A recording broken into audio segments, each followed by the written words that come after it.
Hello everyone and a warm welcome to Achievers YouTube channel. नमस्कार दोस्तों, स्वागत है आपका अचीवर्स के यूट्यूब चैनल में। हमारा टैगलाइन है बिकमिंग द ड्रीम ट्रू। हर सप्ताह के बाद ही इस सप्ताह भी हम लोग जून महीने के इंपॉर्टेंट करंट अफेयर्स को लेकर आए हैं।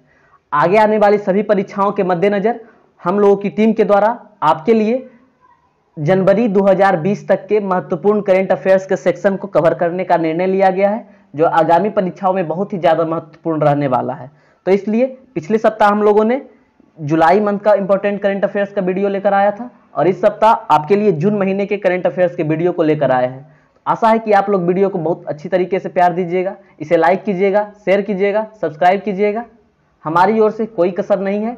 आप अपनी तैयारी पुख्ता रखिए, आपको आगे बढ़ने से कोई भी ताकत नहीं रोक सकती है। एक बात और, यह लेक्चर बहुत ही शानदार होने वाला है। क्यों शानदार होने वाला है? क्योंकि इसमें हम संयुक्त राष्ट्र सुरक्षा परिषद के बारे में डिटेल से जानेंगे। संयुक्त राष्ट्र सुरक्षा परिषद क्या है और बहुत सारी बातों को डिटेल से जानेंगे। जैसे इंडोनेशिया में अभी महत्वपूर्ण एक ज्वालामुखी है जो बार बार जून के महीने में 2 बार उबल पड़ा था। तो इसलिए इन सब फैक्टर्स को जानते रहिए, बहुत ही जरूरी है। तो लेक्चर को शुरू करते हैं। लेक्चर शुरू करने से पहले फिर से वही बात, लाल बटन को दबाइए, इट मीन सब्सक्राइब कीजिए, बेल आइकन को दबाइए, आपको सबसे पहले वीडियोज की नोटिफिकेशन मिलेगी और कुछ भी करते रहिए, पढ़ते रहिए। ओके, तो हम लोग शुरू करते हैं, चलते हैं अपने पहले प्रश्न की ओर। पहला प्रश्न बहुत ही आसान सा प्रश्न, आप लोग इसके बारे में जानते होंगे यदि आप लोगों ने करंट अफेयर्स के सेक्शन को रेगुलर पढ़ा है। तो प्रश्न है, भारतीय स्टेट बैंक के नए प्रबंध निदेशक के रूप में किसे नियुक्त किया गया है? आप लोगों को पता होगा, अश्विनी भाटिया जी को भारतीय स्टेट बैंक के नए प्रबंध निदेशक के रूप में नियुक्त किया गया है। ठीक है, देखिए स्टेट बैंक इंपॉर्टेंट बैंक है, प्रश्न इससे पूछे जाते हैं। बाकी आपका आईसीआईसीआई, इस तरह से बहुत सारे बैंक हैं इंडिया में, तो कितनों से प्रश्न पूछेंगे। कुछ कुछ महत्वपूर्ण है जो अद्वितीय काम की है या वो ज़्यादा नाम वाले हैं, तो उससे प्रश्न पूछे जाते हैं। तो स्टेट बैंक वाला इंपॉर्टेंट है, इससे संबंधित फैक्ट्स याद रखिएगा। बाकी स्टेट बैंक की स्थापना कब हुई, इसका राष्ट्रीयकरण कब हुआ, वगैरह वगैरह आप सब रट्टा मार लिए होंगे लूसेंट से, इसे बताने की जरूरत नहीं है। ठीक है, हम लोग आगे बढ़ते हैं दूसरे प्रश्न की ओर। प्रश्न है, बृहस्पति के पास मिले नए क्षुद्रग्रह का नाम क्या रखा गया है? तो जून के महीने में बृहस्पति के पास क्षुद्रग्रह मिला है। जून के महीने में क्या, इस क्षुद्रग्रह पर 2019 से ही निगरानी रखी जा रही थी, अब जाकर इसका नामकरण हो गया है जिसका नाम है LD2। आपसे प्रश्न डिफरेंट टाइप से भी पूछ सकता है कि हाल ही में किस ग्रह के पास एक नया क्षुद्रग्रह मिला है, ऐसा करके प्रश्न पूछेगा। तो आप लोगों को याद रखना है LD2 नामक एक क्षुद्रग्रह है जो बृहस्पति के पास मिला है। अब क्षुद्रग्रह क्या है, बहुत सारी बातें, किताबी बातें यहाँ लिखी हुई है, आप लोगों को PDF में प्रोवाइड करूंगा, आप लोग देख लीजिएगा, लेकिन जो महत्वपूर्ण बातें हैं वो मैं बता दूंगा। क्षुद्रग्रह क्या होता है? तो क्षुद्रग्रह ब्रह्मांड है, हमारा जो आकाश है उसमें बहुत सारी चीजें हैं, तो उसी में क्षुद्रग्रह भी विचरण करते रहता है। क्षुद्रग्रह का जो आकार होता है यह ग्रह से छोटा होता है और उल्का पिंड से बड़ा होता है। ये इंपॉर्टेंट फैक्ट है कि सबसे पहला क्षुद्रग्रह सेरेस है, इसकी खोज ग्यूसेप पियाजी ने की थी, इसमें से कोई लेना देना नहीं है। ठीक है, ये इंपॉर्टेंट है कि सबसे पहला क्षुद्रग्रह का नाम क्या है, सेरेस, और इसकी खोज किसने की थी, ग्यूसेप पियाजी ने की थी। ठीक है, क्षुद्रग्रह किससे बना होता है? तो क्षुद्रग्रह खनिज और चट्टान से बना होता है। क्षुद्रग्रह टाइप का ही होता है धूमकेतु, जो धूल और बर्फ से बना पिंड होता है। इतनी बातें बहुत हो गई। तीसरा प्रश्न हम लोगों का इंतजार कर रहा है, आपका इंतजार कर रहा है, वीडियो को लाइक करते रहिए। ठीक है, तीसरा प्रश्न, संयुक्त राष्ट्र सुरक्षा परिषद ने किस देश पर मई 2021 तक व्यक्तिगत प्रतिबंध, यात्रा प्रतिबंध और हथियारों का प्रतिबंध लगा दिया है? देखिए, प्रतिबंध 2 लगाता है। किसी देश पर प्रतिबंध लगा रहा हो तो या तो यूनाइटेड नेशन लगाएगा, संयुक्त राष्ट्र संघ लगाएगा, उसका कोई भी और जो इसके अंतर्गत कार्य करने वाली संस्था है वो लगाएगी, नहीं तो फिर बाबा जो सबका बना बैठा है अमेरिका लगाएगा। यही 2 आदमी ही तो है जो सब पर प्रतिबंध लगाते रहता है। ठीक है, तो दक्षिणी सूडान नाम का एक देश है जिस पर संयुक्त राष्ट्र सुरक्षा परिषद ने मई 2021 तक प्रतिबंध लगाया है। किस लिए? हथियारों का प्रतिबंध लगाया है। मेन ये इंपॉर्टेंट है आपके लिए कि हथियारों का प्रतिबंध लगा दिया गया। किस देश पर? दक्षिणी सूडान देश पर। और दक्षिणी सूडान देश के बारे में आपको कुछ नहीं जानना है, इंपॉर्टेंट नहीं है। अगला प्रश्न, चौथा प्रश्न, कौन 2020 के फोर्ब्स के शीर्ष 100 सबसे अधिक भुगतान पाने वाले एथलीटों में एकमात्र क्रिकेटर और एकमात्र भारतीय बन गए? फोर्ब्स पत्रिका आपको पता होगा, यह एक पत्रिका है जो अमीरों की सूची तैयार करती है हर एक फील्ड में। चाहे वो स्पोर्ट्समैनशिप के फील्ड में हो, या फिर लीडर के फील्ड में हो, या फिर बिजनेसमैन फील्ड में हो, बहुत सारे फील्ड में, एक्टर एक्ट्रेस, बहुत सारे फील्ड में यह तैयार करती है अमीरों की सूची। और तब यदि एथलीटों में यह सूची तैयार की है टॉप 100 एथलीट कि सबसे ज़्यादा कमाने वाले टॉप 100 एथलीट कौन है वर्ल्ड में, तो इसमें भारत के एकमात्र एथलीट आए हैं विराट कोहली। विराट कोहली कौन है, इनके बारे में आपसे अच्छा और कौन जानता होगा? जी हाँ, यही है। यह आपके क्रिकेट के अभी कप्तान हैं और उम्दा प्लेयर हैं, नंबर 1 के प्लेयर हैं विराट कोहली। इनकी रैंकिंग के बारे में आप थोड़ी सी जानिए कि इन्हें फोर्ब्स द्वारा 66 नंबर की रैंकिंग मिली है। और यदि सबसे टॉप की बात करें तो टेनिस खिलाड़ी रोजर फेडरर जी हैं जो सबसे टॉप पर हैं कमाई के मामले में। पिछले साल ये 4थे स्थान पर थे, लेकिन इस बार टॉप कर गए। इतनी बातें बहुत हो गई, बाकी बातें आपके पढ़ने के लिए है ही, PDF में आप पढ़ लीजिएगा। अगले प्रश्न की ओर हम लोग चलेंगे। प्रश्न है, केंद्र सरकार द्वारा सड़क विक्रेताओं को किफायती ऋण प्रदान करने हेतु कौन सी योजना शुरू की गई है? देखिए, जून 2020 का समय चल रहा था। देश कोरोना से एकदम गंभीर रूप से ग्रस्त था। लॉकडाउन चल रहे थे। बहुत सारे लोग बेरोजगार होकर पैदल ही अपने घर की ओर वापस आ रहे थे, पलायन कर रहे थे। उस समय प्रधानमंत्री मोदी जी हर एक सप्ताह बाद 10 दिन 15 दिन बाद देश के लोगों से संवाद करते थे और नई नई योजनाओं को उनके सामने रखते थे। उसी क्रम में उन्होंने स्ट्रीट वेंडर्स के लिए, सड़क विक्रेताओं के लिए एक योजना लॉन्च की जिसे PM स्वनिधि योजना कहते हैं। यदि स्व का SVA इंग्लिश होगा तो इसका फुल फॉर्म है स्ट्रीट वेंडर्स आत्मनिर्भर, और निधि का मतलब पैसा। इसके अंतर्गत सड़क विक्रेताओं को 10,000 रुपये का ऋण प्रदान किया जाएगा और वो लोग इस 10,000 रुपये को मासिक किस्त में 1 साल में वापस करेंगे। ये अच्छी बात है। अगला प्रश्न है, किस राज्य सरकार ने अपशिष्ट विनिमय वेबसाइट शुरू की है? अपशिष्ट विनिमय वेबसाइट मतलब बेस्ट एक्सचेंज वेबसाइट।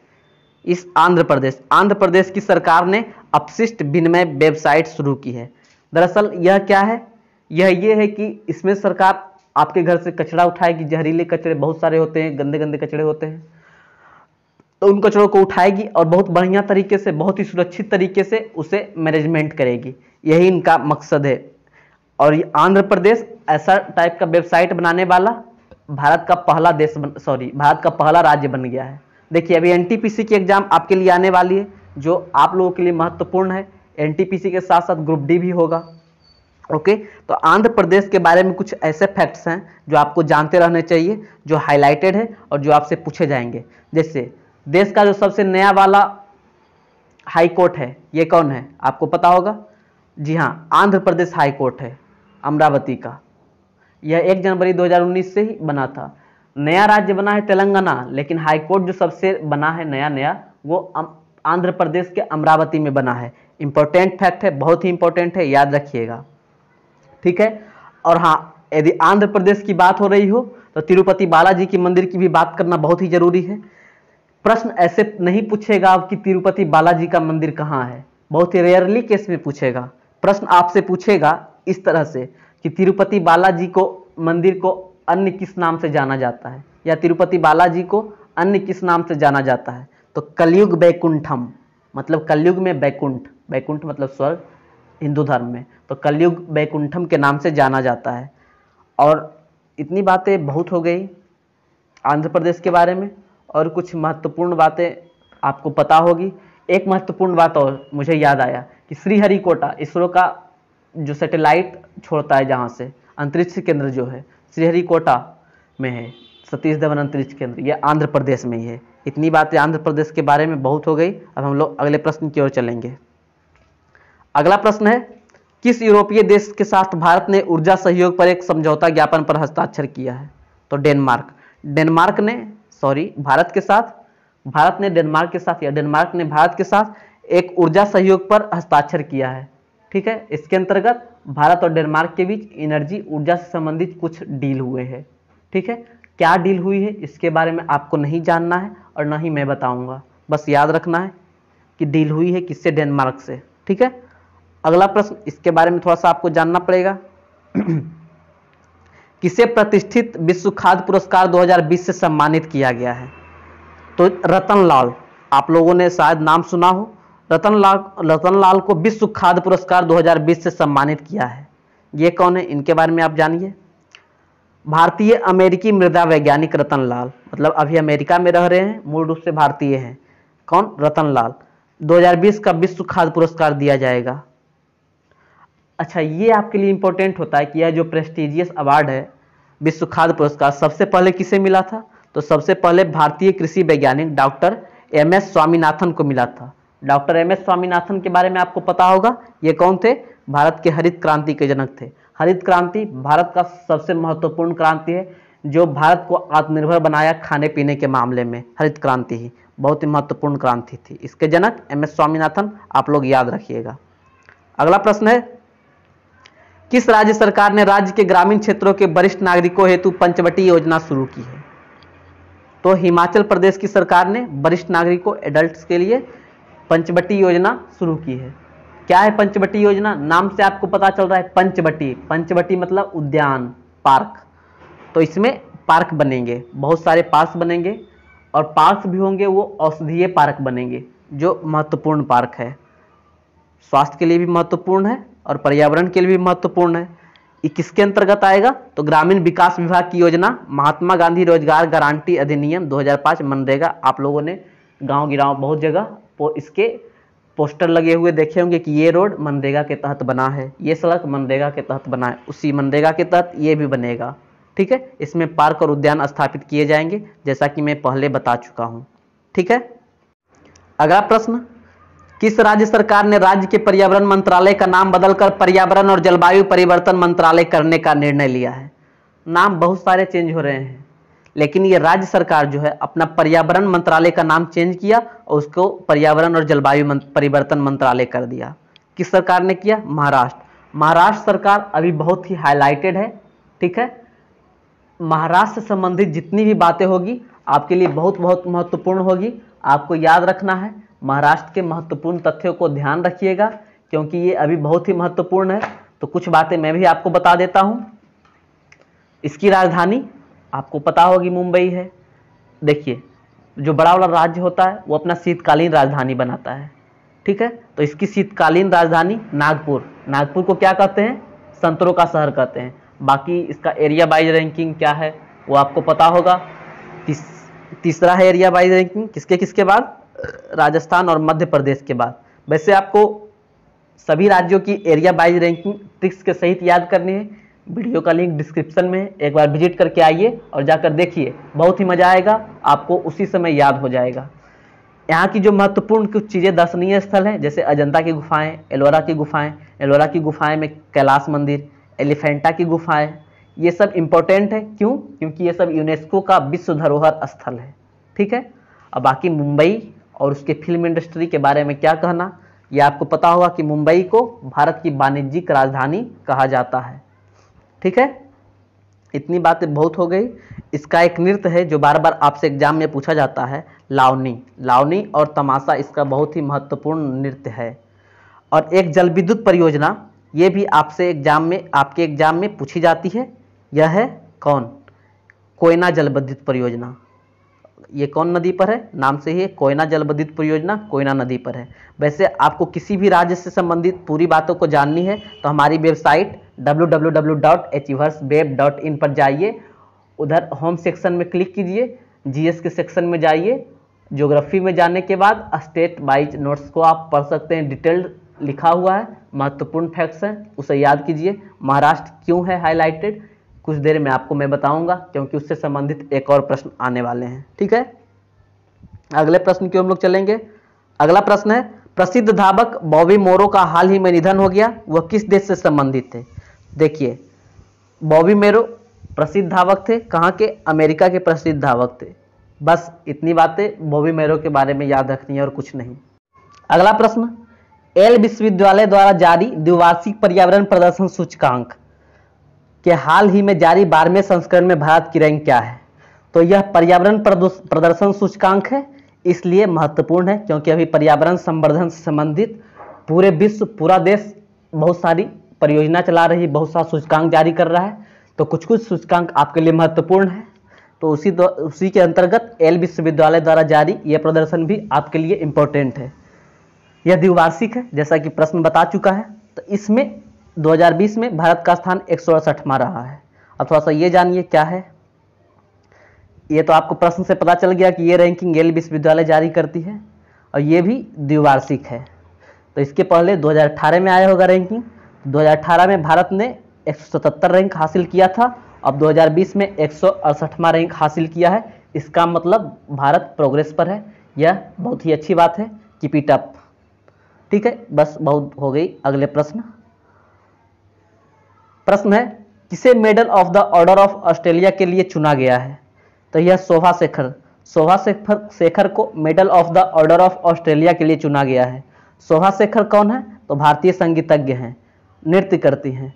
इनकी सेवा के लिए हर साल ऑस्ट्रेलिया में एक दिया जाता है पुरस्कार, ऑर्डर ऑफ ऑस्ट्रेलिया। तो इस वर्ष शोभा शेखर नामक भारतीय को ऑस्ट्रेलिया का सर्वश्रेष्ठ पदक medal of the order of Australia के लिए चुना गया है। जिस तरह से भारत में भारत रत्न होता है उसी टाइप का ये है। ठीक है, और शोभा शेखर का एक संगठन है, ये याद रखिएगा, कालाकृति के संस्थापक हैं। ठीक है, ऑस्ट्रेलिया में ही संगठन है कालाकृति, इसके संस्थापक हैं शोभा शेखर जी, इसलिए उनको यह पुरस्कार मिला है।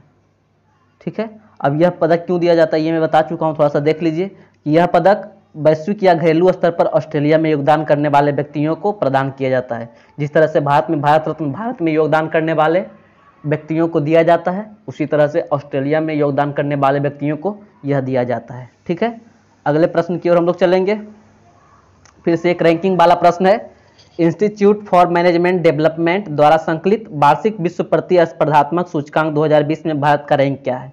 प्रश्न ही बता रहा है कि यह वार्षिक आता है विश्व प्रतिस्पर्धात्मकता सूचकांक। यह कौन जारी करता है? Institute for management development. यह उतना महत्वपूर्ण नहीं है, लेकिन ध्यान रखिएगा इसमें 43वां रैंक भारत प्राप्त किया है।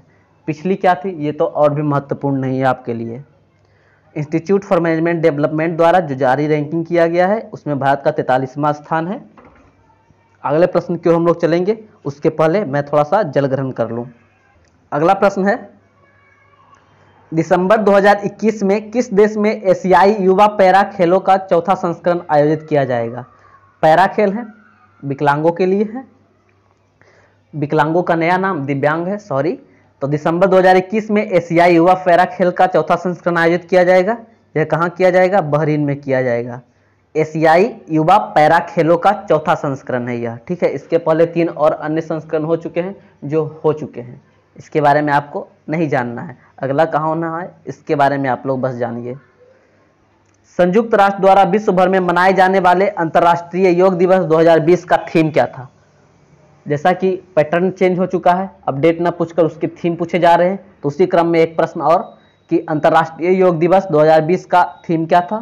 तो इसका थीम था yoga for health, yoga at home. ठीक है, यह हमारे प्रधानमंत्री नरेंद्र मोदी द्वारा यह दिवस सुझाया गया था संयुक्त राष्ट्र को, जिसके कारण यह दिवस मनाया जाता है। और वैसे पतंजलि को आप लोग जानते होंगे, जिन्हें योग का जनक कहा जाता है, योग के गुरु कहा जाता है। उन्हीं के तर्ज पर रामदेव बाबा अभी योग गुरु हैं, भारत के बहुत बड़े योग गुरु हैं। तो बस अंतर्राष्ट्रीय योग दिवस मनाया जाने लगा भारत के कहने पर, नरेंद्र मोदी के कहने पर। और इस वर्ष का थीम था yoga for health, yoga for at home, मतलब घर पर रहिए, घर पर योगा कीजिए अपने स्वास्थ्य के लिए। ठीक है, अगले प्रश्न की ओर हम लोग चलेंगे। अगला प्रश्न है, निम्न में से किसे JSW सीमेंट का ब्रांड एम्बेसडर नियुक्त किया गया है? तो जी हाँ, सौरव गांगुली और सुनील छेत्री को JSW सीमेंट का ब्रांड एम्बेसडर नियुक्त किया गया है। सौरव गांगुली अभी कौन है? BCCI के अध्यक्ष है। सुनील छेत्री कौन है? फुटबॉलर है, शायद फुटबॉलर टीम के कप्तान भी हैं सुनील छेत्री। ठीक है, इंडियन फुटबॉल टीम के कप्तान। तो इन्हें JSW सीमेंट है जिसका ब्रांड एम्बेसडर नियुक्त किया गया है। इसके बारे में और मैं क्या बताऊं। अगला प्रश्न है, किस राज्य सरकार ने एक्टू खेलो एक्टू पढ़ो, जिसका अर्थ है प्ले लिटिल स्टडी लिटिल, योजना शुरू करने का निर्णय किया है? तो त्रिपुरा की सरकार ने। त्रिपुरा की सरकार ने एक योजना शुरू किया है जिसका नाम है एक्टू खेलो एक्टू पढ़ो, मतलब थोड़ा सा खेलिए थोड़ा सा पढ़िए।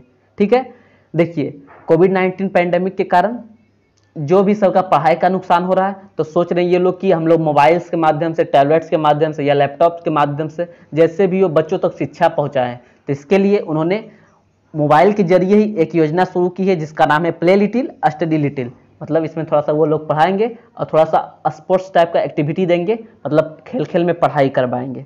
सिंपल सा मतलब ये हुआ, ठीक है। बस इतना ही बहुत हो गया। अगला प्रश्न है, किस फुटबॉल क्लब ने इंग्लिश प्रीमियर लीग 2019-20 जीता है? बहुत ही इंतजार के बाद लिवरपूल ने इंग्लिश प्रीमियर लीग 2019-20 जीता है। जिस प्रकार क्रिकेट वर्ल्ड कप के बहुत इंतजार के बाद 2019 में जाकर इंग्लैंड की टीम वर्ल्ड कप जीती थी पहली बार, उसी तरह बहुत ही इंतजार के बाद इंग्लिश प्रीमियर लीग में लिवरपूल विजयी बना है। अब देखिए, हो सकता है जो नए नए कारनामे हो रहे हैं, नए नए टीम विजयी बन रही है, तो हो सकता है इस बार आईपीएल की विजेता आरसीबी हो जाए। देखिए, कुछ भी हो सकता है। 2020 है, बहुत हो गई इसके बारे में।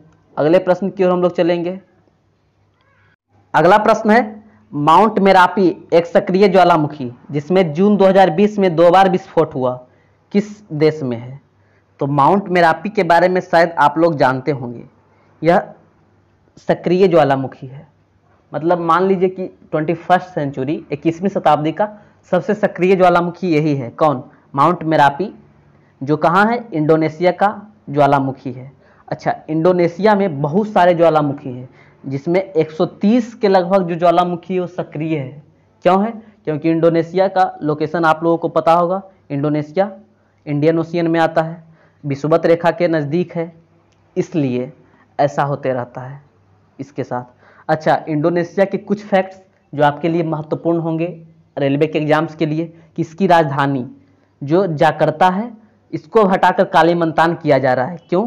क्योंकि जाकर्ता, पर्यावरणविदों ने अनुमान लगाया है कि जाकर्ता कुछ दिन बाद डूब जाएगा पूरी तरह से। तब क्या होगी इसकी राजधानी? कालीमंतान होगी। और इसकी जो राजधानी है कालीमंतान जो है वह बोर्नियो आइलैंड पर है। और बोर्नियो आइलैंड के बारे में आपको पता होगा कि यह एशिया का सबसे बड़ा आइलैंड है, एशिया का सबसे बड़ा द्वीप है। और इंडोनेशिया के बारे में एक और फैक्ट आपको जानना चाहिए कि सबसे ज़्यादा मुस्लिम आबादी जो है इंडोनेशिया में ही निवास करती है, ठीक है। और इसके सिंपल से प्रश्न आपके एग्जाम्स में बनेंगे। इंडोनेशिया से बनते हैं क्योंकि यहाँ पर बहुत सारे ज्वालामुखी हैं।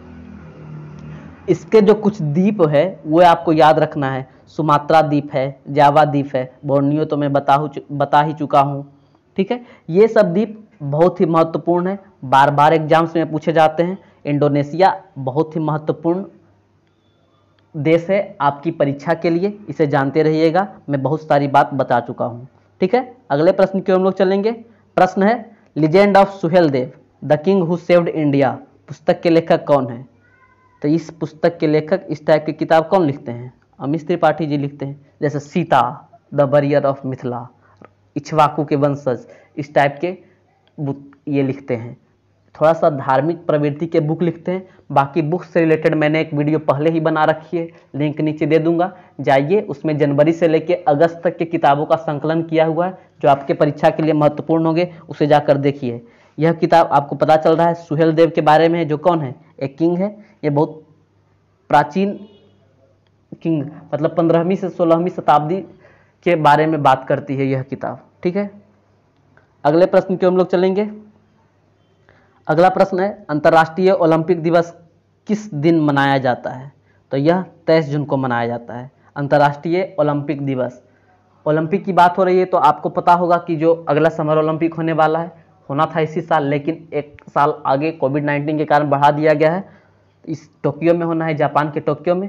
और ओलंपिक आपको पता होगा 4 साल बाद होता है। इसका पिछला हुआ था कब? 2016 में। वो कहाँ हुआ था? आपको कमेंट कीजिएगा, मुझे याद नहीं आ रहा है, ओके, ठीक है। और उसके अगला जो होना है उससे आपको भी लेना देना नहीं है, अभी ये वाला याद रखिएगा। ये लेकिन याद है कि जो 2016 का ओलंपिक हुआ था उसमें इंडिया 2 मेडल ही जीता था, एक ब्रॉन्ज जीता था और एक सिल्वर जीता था। सिल्वर कौन जीता था? पीवी सिंधु जी जीती थी, ठीक है। आपको इतनी याद रखना है, बस बहुत है। अगले प्रश्न की ओर हम लोग चलेंगे। पीओके में कुछ गड़बड़ कर रहा है चीन और पाकिस्तान, उसके बारे में प्रश्न है कि पीओके के कोहाला में किस नदी पर चीन और पाकिस्तान ने पनबिजली परियोजना स्थापित करने का समझौता किया है? तो यह है झेलम। पीओके के झेलम नदी पर एक पनबिजली परियोजना पाकिस्तान स्थापित करेगा। किसके सहयोग से? चीन के सहयोग से। पाकिस्तान कुछ भी करेगा चीन के सहयोग से, ठीक है। तो ये महत्वपूर्ण है, आपको याद रखना है। पीओके तो हमारा है ही, ठीक है, आप उसमें बहुत सारे विकास करवा दो, कभी ना कभी हम तो ले ही लेंगे। इसीलिए इंडिया कुछ उतना बोल भी नहीं रहा है, जो करना है करो, हमारा है, हम ले लेंगे। ठीक है, अगले प्रश्न की हम लोग चलेंगे। अगला प्रश्न है, फुटबॉल के महिला एशिया कप 2022 की मेजबानी कौन सा देश करेगा? तो महिला एशिया कप 2022 की मेजबानी भारत करेगा। इससे जब होगा, इससे जब ये मतलब एक क्वालिफाइंग टाइप का है, इसमें जो जीतेगा वो फीफा वर्ल्ड कप के लिए, महिला की फीफा वर्ल्ड कप के लिए क्वालिफाई कर जाएगा। और इसमें क्या है ये देख लीजिए थोड़ा सा, ये है कि महिला एशिया कप टूर्नामेंट में 12 टीमें भाग लेंगी। भारत को बतौर मेजबान सीधे प्रवेश मिलेगा, मतलब इंडिया भी खेलेगा। यह टूर्नामेंट 2023 फीफा महिला विश्व कप के लिए अंतिम क्वालिफिकेशन टूर्नामेंट के तौर पर भी खेला जाएगा। और आपको ये बात पता होगा, जून के महीने में ही अनाउंस किया गया था कि ऑस्ट्रेलिया और न्यूजीलैंड 2023 के महिला फीफा वर्ल्ड कप की संयुक्त मेजबानी करेगा। अब जब महिला फीफा वर्ल्ड कप की बात हो गई है, तो आप ये लोग ये भी बताइए जो अगला फीफा वर्ल्ड कप होने वाला है वो किस देश में होने वाला है। खैर छोड़िए, आप लोग बहुत सारी बातें आप लोगों को बताने के लिए मैं पहले भी बोल चुका हूँ। इस प्रश्न का उत्तर मैं ही बता देता हूँ। जो अगला वर्ल्ड कप होने वाला है फीफा का फुटबॉल का पुरुष के लिए, वो कतर में होने वाला है, शायद 2023 में ही वो भी होगा। ठीक है, अगला प्रश्न है कि रिचर्ड डॉकिंस पुरस्कार पाने वाले पहले भारतीय का नाम क्या है? जावेद अख्तर उन दिनों बहुत लाइमलाइट में रहे थे, जिन दिनों उन्हें यह पुरस्कार के लिए नाम बताया गया था, अनाउंसमेंट किया गया था कि उन्हें यह पुरस्कार मिलेगा, रिचर्ड डॉकिंस पुरस्कार। आपको हैरानी होगी कि रिचर्ड डॉकिंस कौन है। पहले तो रिचर्ड डॉकिंस पुरस्कार यूके द्वारा दिया जाता है। यह रिचर्ड डॉकिंस जो थे यह ब्रिटिश विकासवादी जीव विज्ञानी थे। रिचर्ड डॉकिंस, बताइए इनके नाम पर इन्हें इनके नाम पर पुरस्कार मिलता है, रिचर्ड डॉकिंस पुरस्कार। इस वर्ष किनको मिला है? जावेद अख्तर को मिला है। इंपॉर्टेंट है, याद रखिएगा। अब देखिए हमारा सबसे शिक्षित राज्य के बारे में आ गया। गरीबी रेखा से नीचे जीवन यापन करने वालों को मुफ्त इंटरनेट की घोषणा किस राज्य ने की है? कौन करेगा? केरल। अच्छा देखिए, केरल की एरिया वाइज रैंक का ट्रिक मैं बता देता हूँ। ऐसा ही ट्रिक आपको उस वीडियो में मिलेगी जिसमें मैं ये ट्रिक बता रखा हूँ। जैसे केरल के लोग सबसे ज़्यादा शिक्षित होते हैं, तो उनके जो खासकर पुरुष लोग होते हैं वो लोग शादी कब करेंगे एग्जैक्ट उम्र में? तो पुरुषों की शादी करने की उम्र क्या है? 21 साल है। तो केरल की एरिया वाइज रैंकिंग भी क्या हो जाएगी? 21 हो जाएगी। ये आप याद रखिएगा। बाकी केरल की सरकार क्या की है, जो गरीबी रेखा के नीचे वाले लोग हैं इन्हें मुफ्त इंटरनेट की घोषणा की है, ताकि वो लोग बढ़िया से डिजिटली विकसित हो जाएं। साथ ही साथ उच्च वर्ग के लोगों को भी किफ़ायती दर पर, मतलब ज़्यादा पैसा में नहीं, कम दर पर इंटरनेट प्रोवाइड करेगी। कौन? केरल सरकार कर चुकी है। ठीक है, अगले प्रश्न की ओर हम लोग चलेंगे। अगला प्रश्न है, कांत कवि लक्ष्मीकांत महापात्र के लिखे गीत वंदे उत्कल जननी को किस राज्य ने अपने राज्यगीत के रूप में मान्यता दी है? इसी प्रश्न में दो प्रश्न है। सबसे पहले तो पूछा जाएगा, पहले इस प्रश्न का उत्तर जान लेते हैं कि वंदे उत्कल जननी किस ओडिशा के राज्यगीत के रूप में मान्यता दी गई है? इसके लेखक कौन है? लक्ष्मीकांत महापात्र। तो प्रश्न ये भी पूछ सकता है कि ओडिशा राज्य के द्वारा अपनाए गए वंदे उत्कल जननी राज्यगीत की लेखक कौन है? ये प्रश्न बन जाएगा, और नहीं तो जो प्रश्न लिखा हुआ है वो प्रश्न बन जाएगा। तो ओडिशा ने यह वंदे उत्कल जननी को अपना लोकगीत बनाया है राज्य का। जैसे बिहार की मैं बात करता हूँ, तो बिहार का राज्यगीत क्या है आपको पता होगा, मेरे भारत के कंठार तुझको सत सत वंदन बिहार। तो उसी तरह से ओडिशा का राज्यगीत क्या होने वाला है? वंदे उत्कल जननी। ठीक है, वंदे उत्कल जननी लक्ष्मीकांत महापात्र ने 1910 में लिखा था। इसे पहली बार 1912 में बालेश्वर में आयोजित उत्कल सम्मेलन में गाया गया था। ठीक है, इतनी बातें बहुत हो गई। अगले प्रश्न की हम लोग चलेंगे। अगला प्रश्न है, कर्नाटक के किस रेलवे स्टेशन पर दुनिया का सबसे बड़ा प्लेटफॉर्म बनाया जा रहा है? दुनिया का सबसे बड़ा प्लेटफॉर्म बन रहा है भाई, कहाँ? कर्नाटक के हुबली पर। अच्छा, हुबली आपको पता होगा दक्षिण पश्चिमी रेलवे जो उनका मुख्यालय है। अच्छा, इस पर जो प्लेटफॉर्म नंबर 1 है इसकी लंबाई पहले थी 550 मीटर, अब इसे बढ़ाकर 1400 मीटर किया जाएगा। अभी जो वर्तमान में सबसे लंबा प्लेटफॉर्म है किसकी है? गोरखपुर का है, उत्तर प्रदेश, गोरखपुर, योगी आदित्यनाथ का गढ़। और गोरखपुर की बात हुई तो थोड़ा सा ये भी बता दूं, गोरखपुर राप्ती नदी RAPTI राप्ती नदी के किनारे है, जो आपके लिए महत्वपूर्ण है। आप लोग शायद इस नदी के बारे में न भी जानते हो। तो गोरखपुर सबसे पहले इस समय अभी सबसे लंबा प्लेटफॉर्म है, लेकिन कुछ ही दिनों बाद हुगली रेलवे स्टेशन इसका स्थान ले लेगा, ठीक है, जिसकी लंबाई 1400 मीटर होगी, बहुत हो गई। अगला प्रश्न है, विश्व व्यापार संगठन जेनेवा स्विट्जरलैंड में भारत का राजदूत और स्थायी प्रतिनिधि किसे नियुक्त किया गया है? तो विश्व व्यापार संगठन में जिसका हेडक्वार्टर जेनेवा है, इसमें अस्थायी प्रतिनिधि के रूप में भारत की ओर से ब्रजेंद्र नवनीत को नियुक्त किया गया है। चूंकि 2 साल, हाँ 2 साल के लिए इनका कार्यकाल रहने वाला है, इसलिए 2 साल तक तो अब यही रहेंगे। इस प्रश्न को याद रखिएगा, ठीक है। उत्तराखंड की ग्रीष्मकालीन राजधानी किसे बनाया गया है, यह आपका अगला प्रश्न है। तो इस प्रश्न का उत्तर आप लोगों को पता होगा कि गैरसैंण को। गैरसैंण कहाँ है? उत्तराखंड के चमोली जिले में है, ठीक है। इसे उत्तराखंड की ग्रीष्मकालीन राजधानी बनाया गया है। अच्छा, ग्रीष्मकालीन राजधानी, शीतकालीन राजधानी, ये ऐसा टर्म क्यों रहता है? तो ऐसा इसलिए रहता है कि अभी गर्मी पड़ रही है भाई, तो ठंडे जगह पर अपना राजधानी बना दो, और ठंडा पड़ रहा है भाई तो गर्म जगह पर अपना राजधानी बना दो। यही है ग्रीष्मकालीन राजधानी और शीतकालीन राजधानी। ये जो गैरसैंण है, उत्तराखंड की आप लोग बात करिएगा, उसका मैप देखिएगा तो उसका जो देहरादून है वो इस तरह से है। यदि उत्तराखंड के मैप ऐसे है तो देहरादून इधर है, और ये जो इसका गैरसैंण है ये हल्का सा सेंटर में है, इसलिए इसे बनाया गया है कि सेंटर इधर वाले लोग को भी दिक्कत ना हो, इधर वाले लोग भी आसानी से काम कर सके सचिवालय में आकर। तो उत्तराखंड की ग्रीष्मकालीन राजधानी किसे बनाया गया है? गैरसैंण को। उत्तराखंड की बात करें तो भारत की 2 सबसे महत्वपूर्ण नदी गंगा नदी और यमुना नदी दोनों उत्तराखंड से ही निकलती है। गंगा नदी के बारे में सभी जानते हैं, सभी बातें जानते हैं, लेकिन यमुना नदी की जिस चोटी से निकलती है वह चोटी आपके लिए महत्वपूर्ण है। उस चोटी का नाम याद रखिएगा, बंदरपूछ चोटी। बंदरपूछ चोटी से ही यमुना नदी का उद्गम होता है। यह बात बहुत कम लोगों को पता होगी, नोट कर लीजिएगा, इंपॉर्टेंट है। अच्छा, एक दर्रा जो आपके लिए महत्वपूर्ण होगा, यह डुंगरीला दर्रा है, जो बद्रीनाथ के उत्तर में स्थित है और उत्तराखंड को तिब्बत से जोड़ता है, ठीक है। यह भारत का सबसे ऊंचा दर्रा है, जिसकी ऊंचाई कितनी है? 5608 मीटर है। बस कुछ फैक्ट्स, एक्स्ट्रा फैक्ट्स मैं बताते चलता हूं, जो आपके आगे आने वाले परीक्षाओं के लिए महत्वपूर्ण होंगे, ठीक है। अगला प्रश्न होगा, ऑयल इंडिया लिमिटेड का बागजान तेल का कुआं किस राज्य में स्थित है? अच्छा, ये बात पहले पूछिएगा कि अब ये क्वेश्चन भी क्यों बन गया? तो ये इसलिए बना कि जो बागजान तेल का कुआं था, असम में था। ये ऑयल, पहला तो ये ऑयल इंडिया लिमिटेड का है, मतलब प्राइवेट कंपनी है। इंपॉर्टेंट इसलिए है क्योंकि जून के महीने में यहाँ भीषण आग लगी थी। 13-14 दिन तक लगातार आग से यह झुलसता रहा था, जलता रहा था, लीक हो रहा था इससे, इसलिए आग लग गई थी। इसलिए आपके लिए महत्वपूर्ण है। देखिए क्या है, पढ़ लीजिए कि यह कुआं 14 दिनों से अधिक समय से लीक हो रहा था। यह कहाँ है? तो असम के तिनसुकिया जिले में स्थित है। लीक होने के कारण कुएं में आग लग गई। अब कुएं, आग पर काबू पाने के लिए मोस्ट इंपॉर्टेंट, एनडीआरएफ को बुलाओ, भारतीय वायुसेना को बुलाओ और सेना के जवान को बुलाओ। कुछ भी हुआ सेना को बुलाओ। इस पर काबू पाने में जुटे हुए थे। और बागजान कुआं जो था डिब्रू सैखोवा राष्ट्रीय उद्यान से सटा हुआ था। तो ये राष्ट्रीय उद्यान बहुत कम आप लोग इसके बारे में जानते होंगे, ये उतना इम्पोर्टेंट नहीं है, लेकिन चूंकि इस बार इसी के आसपास हादसा हुआ है इसलिए यह इम्पोर्टेंट हो सकता है। आप लोग ध्यान रखिएगा असम का। और बाकी नॉर्थ ईस्ट राज्य के बारे में सभी महत्वपूर्ण बातों को आप लोगों को याद रखना है। आप लोग जाइए वेबसाइट पर जाके विजिट करके सभी राज्यों का नोट्स वहाँ दिया हुआ है बहुत बेहतरीन तरीके से। उसे अपने कॉपी पर नोट डाउन कीजिए, प्रिंट कराइए, पीडीएफ बनवाइए, जो करना है कीजिए, लेकिन किसी भी तरह रट जाइए, परीक्षा में आपका यही से पूछने वाला है, ठीक है। अगले प्रश्न की हम लोग चलेंगे।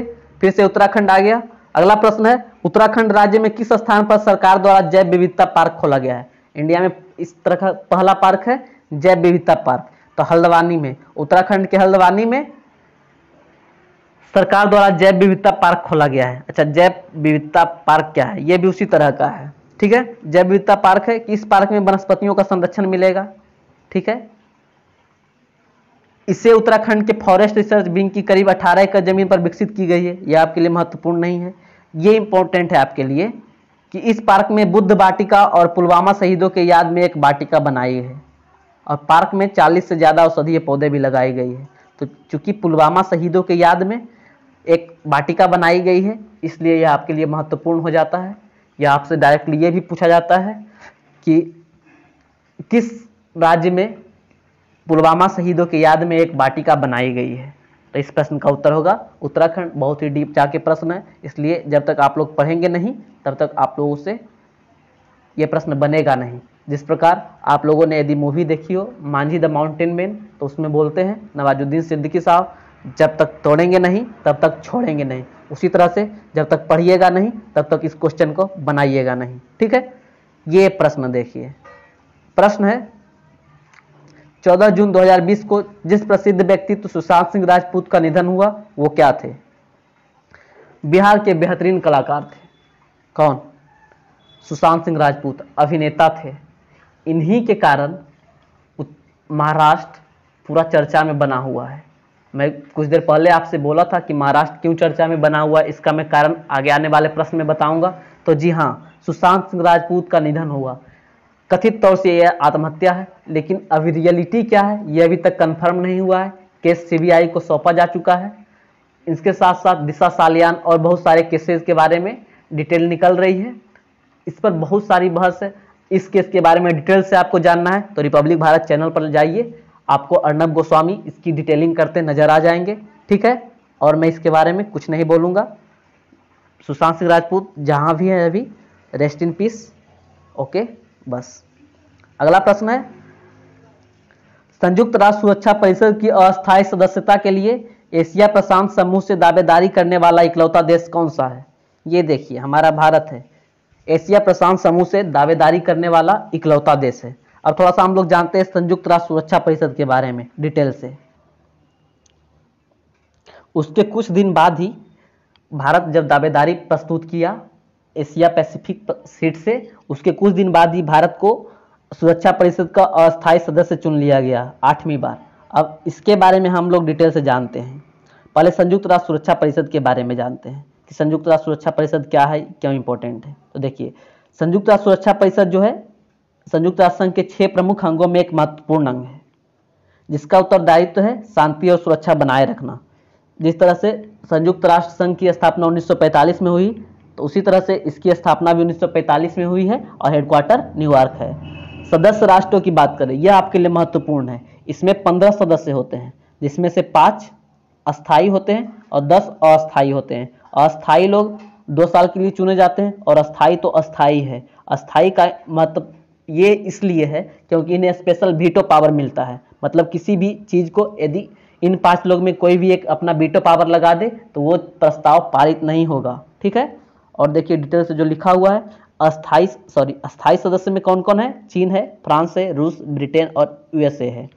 और बाकी के 10 जो क्षेत्रीय आधार पर चुने जाते हैं, इसमें है अफ्रीकी और एशियाई देशों से 5, पूर्वी यूरोपीय देशों से 1, लैटिन अमेरिकी और कैरिबियन देशों से 2।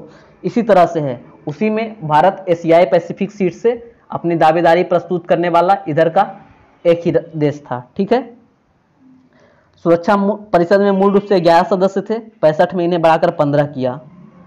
5 अस्थायी सदस्य प्रतिवर्ष सेवा मुक्त होते हैं। ठीक है, मतलब हर एक 2 साल के लिए होता है इसलिए। अब देखिए इस बार क्या हुआ, इस बार यह हुआ कि 17 जून 2020 को भारत 8वीं बार संयुक्त राष्ट्र सुरक्षा परिषद की अस्थायी सदस्यता प्राप्त की है।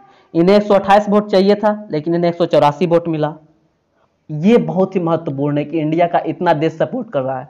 हम लोग तो यही चाहते हैं कि इंडिया भी अस्थायी हो जाए, अस्थायी से स्थायी हो जाए, ताकि हम लोगों को भी स्पेशल पावर आ जाए और हम लोग भी और मजबूत हो सके।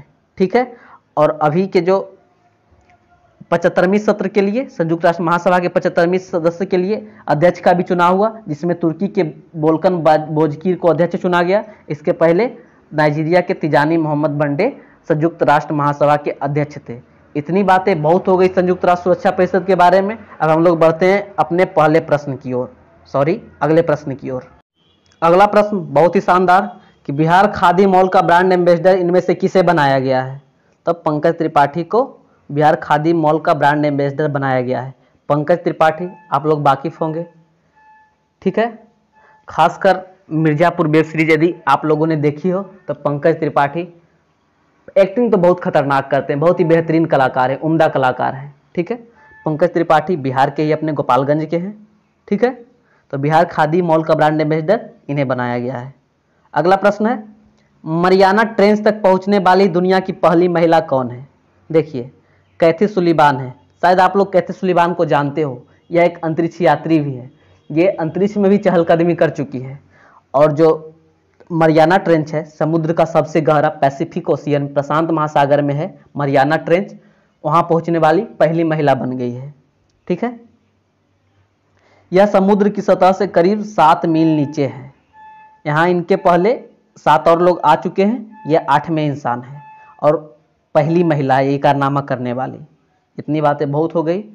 आप लोग शायद एक द कोर मूवी देखे होंगे, तो जहाँ से ये लोग अंदर प्रवेश करते हैं कोर में, तो ये मरियाना ट्रेंच के पास से ही कोर में प्रवेश करते हैं। ये हो गई मरियाना ट्रेंच की कहानी। अगला प्रश्न है, सिपरी रिपोर्ट 2020 के अनुसार दुनिया के 90% परमाणु हथियार किन 2 देशों के पास है? तो अमेरिका और रूस के पास है दुनिया का 90% परमाणु हथियार। अच्छा, सिपरी का इंपॉर्टेंट ये है कि सिपरी का पूछेगा कि आप लोग मुख्यालय कहाँ है, तो सिपरी मतलब Stockholm International Peace Research Institute, यह स्वीडन में है। ठीक है, सिपरी का फुल फॉर्म था Stockholm International Peace Research Institute. यह बताया है, देखिए भारत के पास 150 हथियार है परमाणु का, जबकि पाकिस्तान के पास 160 है। सब चीन की कृपा है। ठीक है, सबसे ज्यादा अमेरिका है, इसके पास 5800 परमाणु हथियार है और रूस दूसरे स्थान पर है, इसके पास 1570 है। ठीक है, चीन के पास 320 है, अभी चीन बहुत पीछे इन सब से। अगला प्रश्न है, institute of management development ranking में भारत का कौन सा स्थान है? तो मैनेजमेंट डेवलपमेंट रैंकिंग में भारत का स्थान 43वां है। ये कौन जारी करता है, इसके बारे में भी जानिए कि international business school institute of management development द्वारा हाल ही में जारी किए गए विश्व प्रतिस्पर्धी सूचकांक में भारत ने 43वां स्थान प्राप्त किया है। ठीक है, स्विट्जरलैंड को इस इंडेक्स में 3रा स्थान मिला है। सबसे टॉप पर सिंगापुर है, बाकी ब्रिक्स राष्ट्रों में भारत चीन के बाद 2रा स्थान पर है। ये उतना इंपॉर्टेंट प्रश्न नहीं लगा मुझे। अगला प्रश्न है, कोविड-19 के कारण भारत के कौन से देवी मंदिर में इस बार अंबुबाची मेला नहीं होगा? यह मेला बहुत ही महत्वपूर्ण है आपके आगामी परीक्षाओं के लिए, इसलिए यह प्रश्न आपके लिए है। अंबुबाची मेला किसके लिए लगता है? कामाख्या देवी के लिए। कामाख्या देवी मंदिर कहाँ है? असम के गुवाहाटी में है। ठीक है, हर एक वर्ष आज तक ऐसा नहीं हुआ था किसी वर्ष इस पर मेला न लगे, लेकिन कोविड-19 कुछ भी करा सकता है। अब देखिए, असम के गुवाहाटी स्थित ऐतिहासिक कामाख्या देवी मंदिर में इस बार अंबुबाची मेला आयोजित नहीं होगा। मंदिर इतिहास में यह पहला अवसर है जब यह मेला आयोजित नहीं किया जा रहा है। बाकी मैं बात बता चुका हूँ क्यों नहीं किया जा रहा है, ये सब आपको भी पता होगा। इस बार ऐसा सब बहुत सारा कांड हो गया है जो आज तक कभी नहीं हुआ था। 40वें प्रश्न की ओर हम लोग पहुंच चुके हैं। प्रश्न है, शहरी क्षेत्र के जरूरतमंद लोगों को दोनों समय का भोजन मुहैया करवाने के लिए राजस्थान सरकार कौन सी योजना लॉन्च कर रहा है? इंदिरा रसोई। इंदिरा जी के नाम पर, क्यों? क्योंकि वहाँ पर कांग्रेस की सरकार है। तो जरूरतमंद लोगों को दोनों समय का भोजन मिले, शायद 5 रुपये में ही 5 रुपये में एक समय का भोजन देना था इसे। यह किससे इंस्पायर्ड है? तमिलनाडु में अन्ना रसोई चलती थी, उसी से इंस्पायर्ड है इंदिरा रसोई। ठीक है, आपको बाकी बातें पता होगी। अगले प्रश्न की ओर हम लोग चलेंगे। अगला प्रश्न है, वर्ष 2020 के जर्मनी के प्रतिष्ठित शांति पुरस्कार के लिए किस भारतीय को चुना गया है? बहुत सारे पुरस्कार भारतीयों को विदेश से मिल रहा है, तो ये अमर्त्य सेन को जर्मनी के प्रतिष्ठित शांति पुरस्कार के लिए चुना गया है। अमर्त्य सेन को सामाजिक न्याय विषय के उनके कार्यों के लिए यह पुरस्कार दिया जाएगा। आपको पता होगा कि अमर्त्य सेन को 1998 में नोबेल पुरस्कार से सम्मानित किया जा चुका है और वे अमेरिका के हार्वर्ड यूनिवर्सिटी में प्रोफेसर हैं अभी। ठीक है, तो इतनी बातें हो गई अमर्त्य सेन के बारे में। उन्हें जर्मनी अपना इम्पोर्टेंट प्राइज देगा। कौन? शांति पुरस्कार। ठीक है, जर्मनी का। अगला प्रश्न 42वां प्रश्न की ओर हम लोग चलेंगे। प्रश्न है, किस देश ने हाल ही में शस्त्र व्यापार संधि में शामिल होने का फैसला किया है? तो चीन पहले अपना मनमानी से कुछ भी करते रहता था, लेकिन अब यह भी शस्त्र व्यापार संधि, पूरा देश मिलाकर एक संधि बनाया हुआ है। शस्त्र व्यापार संधि मतलब वो उससे खरीदेगा, वो उससे बेचेगा, इससे पहले ये रिपोर्ट उस संधि को जाती है। ठीक है, यह चीन उसमें शामिल हो चुका है। देखिए बहुत सारी बातें लिखी हुई है, इसमें जो इंपॉर्टेंट है वो जानिए। ATT आर्म्स ट्रेड ट्रीटी, शस्त्र व्यापार संधि का शॉर्ट फॉर्म लॉन्ग फॉर्म सब हो गया इसी में। इस संधि के तहत वैश्विक मानकों के अनुसार पारंपरिक हथियारों की अंतर्राष्ट्रीय बिक्री और हस्तांतरण को विनियमित किया जाता है। वही बात, मतलब सबसे पहले उनको बताना होता है। संयुक्त राष्ट्र की सशस्त्र व्यापार संधि 24 दिसंबर 2014 को लागू की गई थी। इस संधि को 101 देश ने पुष्टि कर रखी है, ठीक है, मतलब 101 देश में इस संधि का यूज होता है। इसका मुख्य उद्देश्य हथियारों के गलत इस्तेमाल पर रोक लगाना है। बस इतनी बातें हो गई। अगला प्रश्न है, पीएम केयर्स फंड से देश के अस्पतालों को कितने वेंटिलेटर्स दिए जाएंगे? पीएम केयर्स फंड, कोरोना के समय में यह फंड बनाया गया है और इसमें आप लोगों में से बहुत सारे लोगों ने अपने इच्छानुसार, अपनी शक्ति अनुसार जरूर दान दिया होगा। ये आप लोगों ने जरूर किया होगा, मुझे पूर्ण विश्वास है। तो पीएम केयर फंड से बहुत सारे कार्य कोविड-19 को भगाने के लिए किया जा रहा है, जिसके तहत बहुत सारे अस्पतालों को मिलाकर, कुल मिलाकर 50,000 वेंटिलेटर्स दिए जाएंगे, ठीक है।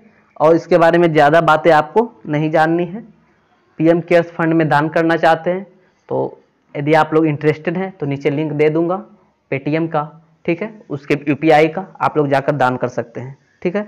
अगले प्रश्न की हम लोग चलेंगे। प्रश्न है, पाकिस्तान के किस शहर में पहले हिंदू मंदिर का निर्माण होगा? यह बहुत ही महत्वपूर्ण है। Pakistan black listed, grey listed हो रहा है। इसी क्रम में वो अपने आप को दिखाना चाहता है कि नहीं, हम भी हिंदू धर्म को थोड़ा बहुत मान्यता देते हैं। तो अपने सेंटर में, मतलब अपनी राजधानी में इस्लामाबाद में अपने हिंदू मंदिर का निर्माण करने वाला है। इस पर 10 करोड़ रुपया खर्च करेगा। वाह, इतना रुपया इसके पास आ कहाँ से गया? मंदिर निर्माण की प्रक्रिया शुरू हो चुकी है। यह मंदिर कृष्ण भगवान का होगा।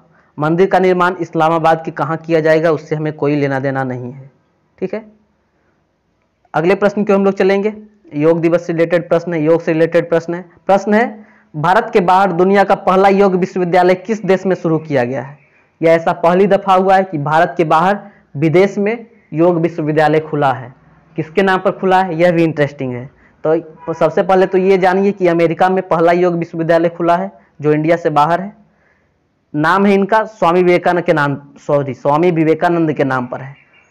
इसका नाम रखा गया है विवेकानंद योग विश्वविद्यालय। बाकी स्वामी विवेकानंद के बारे में आप लोग जानते होंगे। 12 जनवरी को राष्ट्रीय युवा दिवस मनाया जाता है इनके बर्थडे पर। ये बहुत सारे इंस्पायरिंग फैक्ट्स बताते रहते थे, बहुत सारे बात किए थे।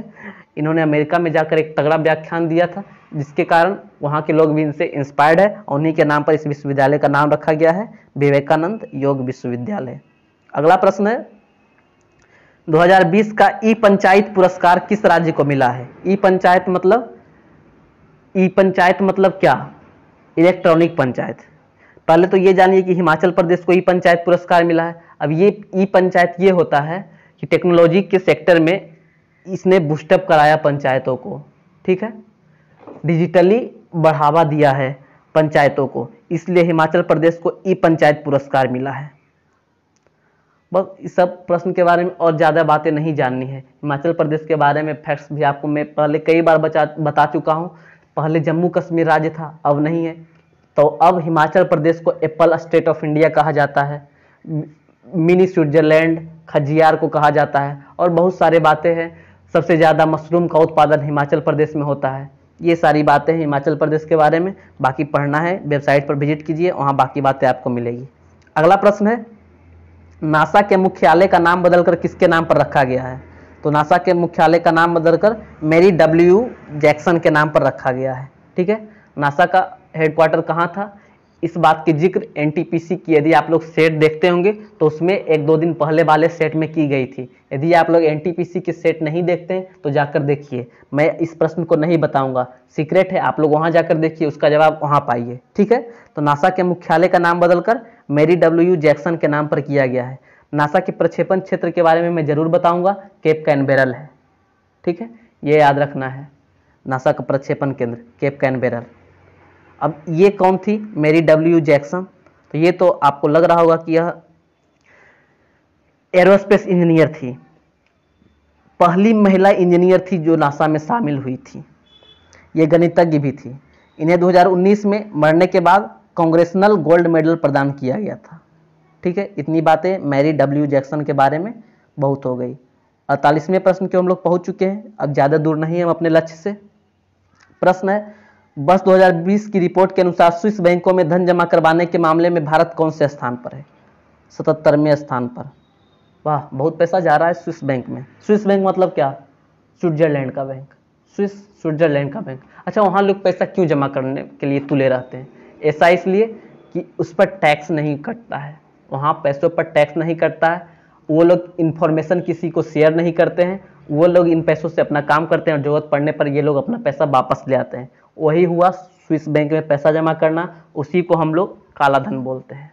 ठीक है, क्योंकि हम लोग उस पर टैक्स नहीं दे रहे हैं, उसे गुप्त तरीके से विदेशों में जमा कर रहे हैं, इसलिए उसे स्विस बैंक में जमा पैसों को हम लोग काला धन बोलते हैं। तो एक रैंकिंग के अनुसार भारत 77वें स्थान पर है स्विस बैंक में धन जमा करने के स्थान पर। टॉप पर कौन है? तो ब्रिटेन है। ठीक है, स्विस नेशनल बैंक ने हाल ही में वार्षिक बैंकिंग आंकड़ों में अपनी रिपोर्ट जारी की। अगले प्रश्न की हम लोग चलेंगे। अगला प्रश्न है, भारत के राष्ट्रपति ने 29 जून 2020 को किसे पुनः भारत का अटॉर्नी जनरल नियुक्त किया है? तो के वेणुगोपाल को। यह अटॉर्नी जनरल पहले से ही थे, 15वें नंबर के अटॉर्नी जनरल थे मुकुल रोहतगी के स्थान पर। यह 2017 से अटॉर्नी जनरल का कार्यभार संभाल रहे थे। कोविड-19 के कारण इनका फिर से कार्यकाल 1 साल के लिए बढ़ा दिया गया है, 30 जून 2020 से बढ़ाकर 30 जून 2021 कर दिया गया है। ठीक है, तो ये इंपॉर्टेंट है कि किसे भारत का पुनः अटॉर्नी जनरल नियुक्त किया गया है? के वेणुगोपाल को। और बाकी नियुक्तियों के बारे में कुछ ही दिन में आपके लिए एक वीडियो आएगा जो आपके लिए इंपॉर्टेंट होगा, भारत की इंपॉर्टेंट नियुक्ति जो 2020 में हुई है। ठीक है, अगला प्रश्न है कि ड्रोन की मदद से टिड्डियों पर काबू करने वाला दुनिया का पहला देश है। तो टिड्डी, पाकिस्तान से टिड्डी का बहुत सारा टिड्डी आया, बहुत सारा फसल बर्बाद करके चला क्या गया, हाँ अब लगभग काबू हो गया है। तो ड्रोन तो ऐसा सर्विलेंस के लिए दिया जाता है, निगरानी रखने के लिए, लेकिन हमारा इंडिया है कुछ भी करवा लेगा, जुगाड़ के लिए तो हम सब टॉप पर है ही।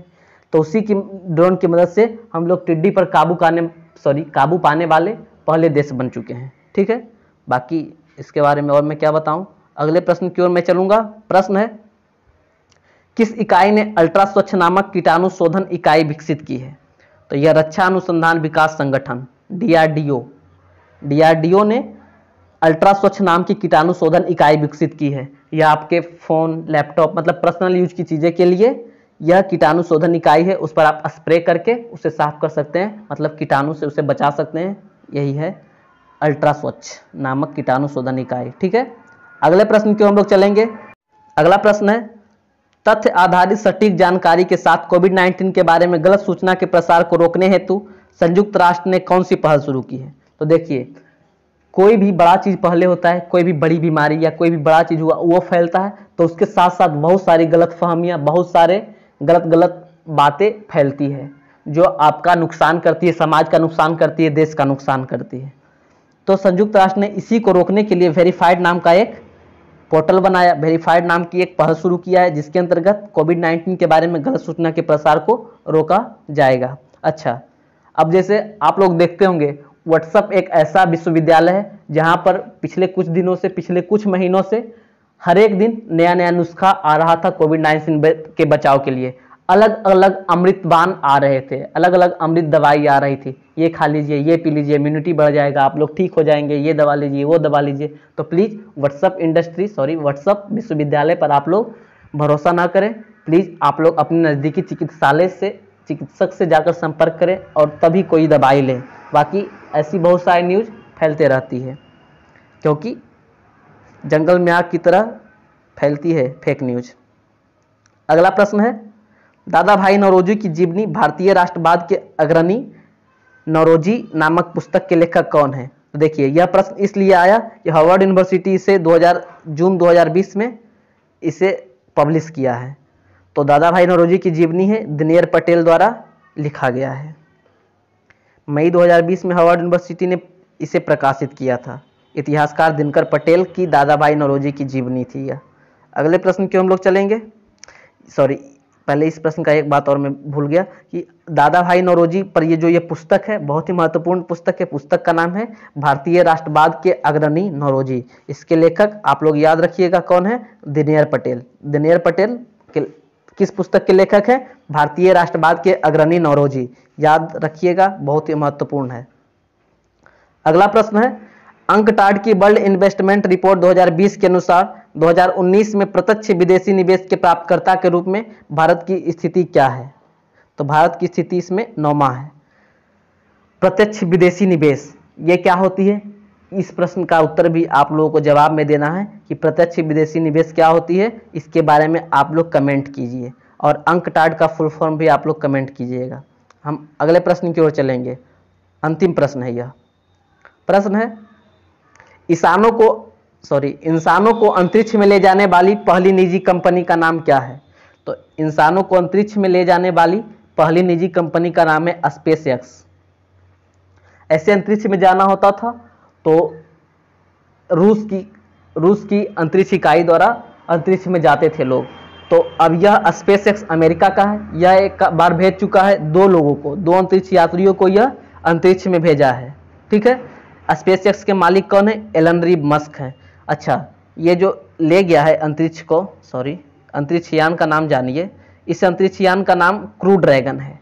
यह एक फॉल्कन 9 रॉकेट है। अच्छा, एक बात याद रखिएगा कि जब अमेरिकी कंपनी प्राइवेट रूप से लोगों को भेजने लगी है तब नासा की निर्भरता रूस की तरफ कम होगा। ऐसे रूस की ओर थोड़ा निर्भर था नासा लोगों को ऊपर भेजने के लिए, अंतरिक्ष में भेजने के लिए। ऊपर मतलब अंतरिक्ष में, ज़्यादा आप नहीं सोचिएगा। ठीक है, तो स्पेस एक्स ऐसी पहली प्राइवेट कंपनी बन गई है जो इंसानों को अंतरिक्ष में ले गई है। 2 लोगों को यह अंतरिक्ष में पहुंचा चुका है। ठीक है, इसी के साथ हम लोग जून महीने के करंट अफेयर्स को समाप्त कर चुके हैं। आशा है कि यह सेक्शन आपको बहुत ही पसंद आया होगा। तो प्लीज़ वीडियो को लाइक कीजिए, वीडियो को शेयर कीजिए। जितने प्रश्न पूछा गया है उसका जवाब पूर्ण रूप से कमेंट में दीजिए। वीडियो के अंत तक बने रहने के लिए आपका बहुत बहुत धन्यवाद। घर पर रहिएगा, स्वस्थ रहिएगा, IPL का लुत्फ उठाइए, घर पर ही रहिए। मिलता हूँ आपसे अगले वीक। तब तक के लिए जय हिंद, बहुत बहुत धन्यवाद।